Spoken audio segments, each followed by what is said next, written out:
To be honest, that seemed like the weakness in their draft was just that the mid lane just went horribly. Yeah, wrong. what can Bloodseeker do versus that lineup, honestly? Like, you pretty much can't use your first skill, or you're just going to die instantly. Yeah, and you're picking it into a Dazzle. Dazzle's good at sustaining your lane, so he doesn't get that advantage of other lanes, getting weak and wounded, and him being able to use that advantage. PBD's there to be the medic and keep him boosted up. So, yeah, it's pretty much a struggle at the start. Maybe they were thrown off a bit from EG opening up with the Lina and couldn't really identify if it was going to be the Sumo hero, and they wanted to wait it out a bit.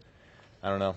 Yeah, that's true. I mean, we considered those options. You bring up a good point with the Dazzle, of course, that it's going to affect how that lane plays out. We have another highlight from that game. As we take a look at that, let's talk a little bit about, techies, if you're not used to playing it, are you afraid of it coming out 2 times in a row?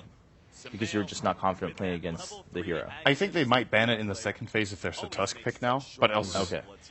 I think they don't. Like, even though, honestly, CDEC did a pretty good job in the early game, not letting techies take over the map. Like, we've seen other teams play against Tusk techies, and it just seems like every time Suicide is up, they find a kill with Snowball. But it happened maybe twice in this game, in the early game. One time on aggressive top, and there might have been one gank mid that was successful on Bloodseeker. I can't remember for sure, but it wasn't really that impactful. Still, it's what propels techies into the game. They countered his early mines bottom instantly with a sentry. They identified where Aoi was and that he was placing the mines. If he doesn't get the couple of setups with Suicide Squad attack, you could look at a really, really useless techies in the first 10 to 15 minutes. So, without the Tusk, I generally don't really see many teams picking the hero this tournament, honestly. Okay. It's just so important. All right, Dakota, would you agree that if the Tusk is on, the threat really isn't there unless it's like a super pocket pick for certain teams? Yeah, I don't think they'll go as far as to ban like a Tusk in round 1. I think it would be too risky to allow one of those bigger, badder heroes on through. But I agree with Sin. If it is going to be picked up early from like EG, let's say, they might ban it second round. But PPD has made it known.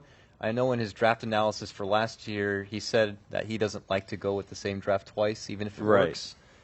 But I have also seen him pick same drafts twice since then. So it's hard to say. He could say that to just try to, in case any opponents are watching out there, and he'll actually pick it up twice. We'll have to see, though. But I would wager we're not going to see techies again here.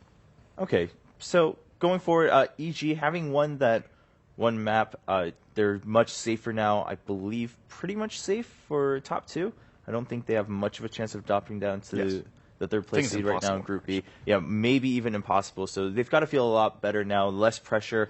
That's pretty much going to wrap up the group stages for them as we go into the second game between these two teams. CDIC, on the other hand, also not feeling too bad. But if EG 2-0s, do they catch up? No. Okay, we're gonna have they to definitely do need to 2-0 CDEC if they want to get to number 1. If EG 2-0, oh right, and then it's and then it's in they have CDEC's to hands. wait. Right, it's in CDEC's hand because CDEC has another match. Right.